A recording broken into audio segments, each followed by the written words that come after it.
What's up, guys? My name is Stando TV, and welcome to another episode. Stando, where has the news been for February? Relax, guys. A lot of the news in February was over the Nintendo Switch, and I didn't get a pre-review copy for Nintendo Switch because I'm average Joe just like you guys, and I don't have a Nintendo Switch now because I don't feel like paying $360 just for Legend of Zelda, and I do feel extremely left out because I'm not playing a new Zelda, because I never bought the Wii U because of the library software problem. Anyway, guys, I do plan on getting a Switch later on, probably during the holiday season or next year during income tax season or something like that. That's where I feel like I can justify paying for a new console, and hopefully it has more games added to the library at that point in time. Now, a lot of the reviews for the Nintendo Switch are already out. Does it suck? Well, it depends. A lot of the reviews so far has been based on before a lot of the features were even ready. Like, there wasn't any eShop or any network connectivity for that matter. There was no multiplayer or anything like that. Also, one of the Joy-Cons, which the left Joy-Con, I believe it was coming unsynced from the console, and now they've got that patched up and fixed. So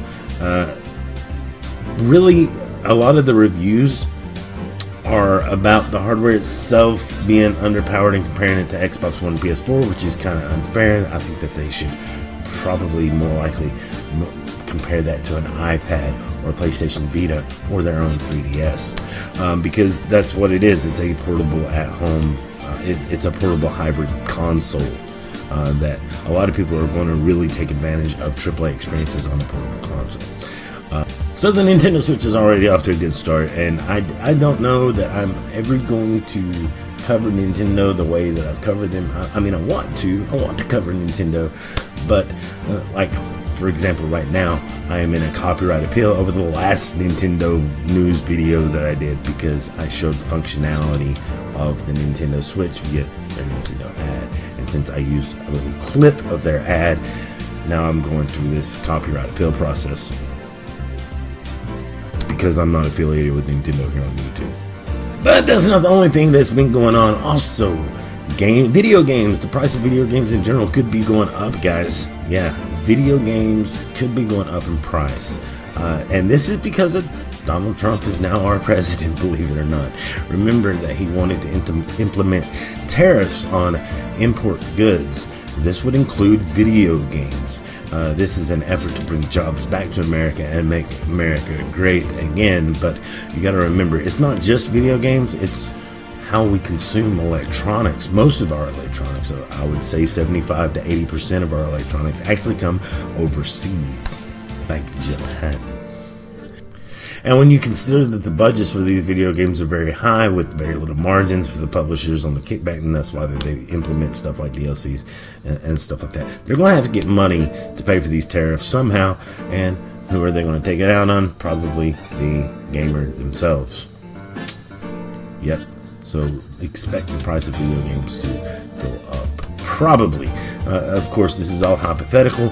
We'll just have to wait and see how the law is implemented and how the industry reacts to the new laws that are going to be placed upon them.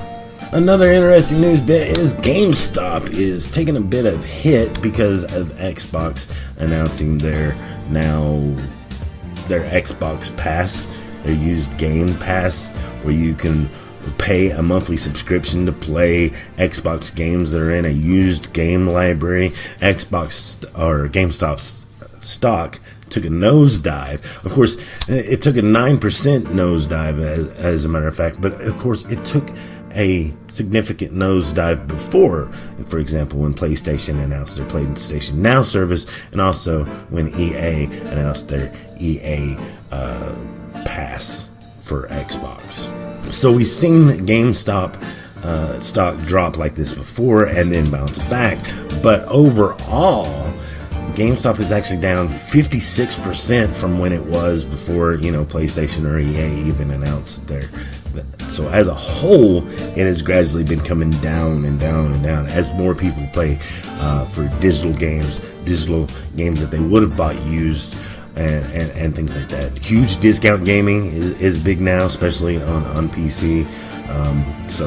And you see that in the PlayStation Store and the Xbox Store. Also, huge discounts, seasonal discounts and stuff like that. So that's bringing the price of games down for you, the gamer, and you have a copy that you will always have tied to your account, which is pretty nice.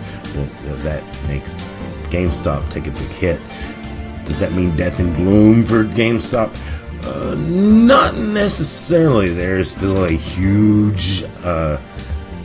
if GameStop is smart and they cater to the collectors, there are plenty of collectors who like having physical hard copies of all of their games. As a matter of fact, these are people who buy it on multiple platforms. For example, they'll buy Shovel Knight physical for Vita, they'll buy it physical for PlayStation 4, they'll buy it for Nintendo Wii U, they'll buy this game so that they can play it no matter what system's hooked up.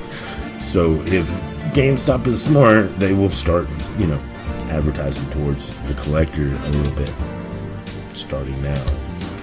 Me, myself, and I have been, I actually have taken some games to GameStop to trade in for more exclusive titles. Since I've gotten more into PC gaming, I've been cutting my collection down quite a bit. Of course, not my true retro Nintendo stuff, but I'm talking about my PlayStation 3 games, some of my PlayStation 4 games that I bought third party. Since I've gotten more into PC gaming, I found those games for like $10-20 on like D2A or on Humble Bundle, and I've taken for example, The Witcher 3. I bought The Witcher 3 for PlayStation 4, and since then I've taken it back and said, here you go, you can have this back.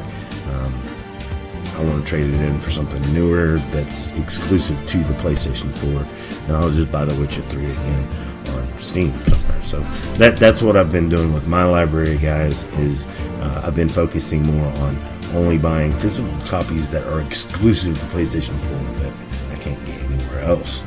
If there's a PC version of it, I buy it digitally. If it's third party, I buy it digitally. Battlefield 1, even though I'm playing it on PlayStation 4 and it being a third party game, I bought it digitally. So, but that's just me. So,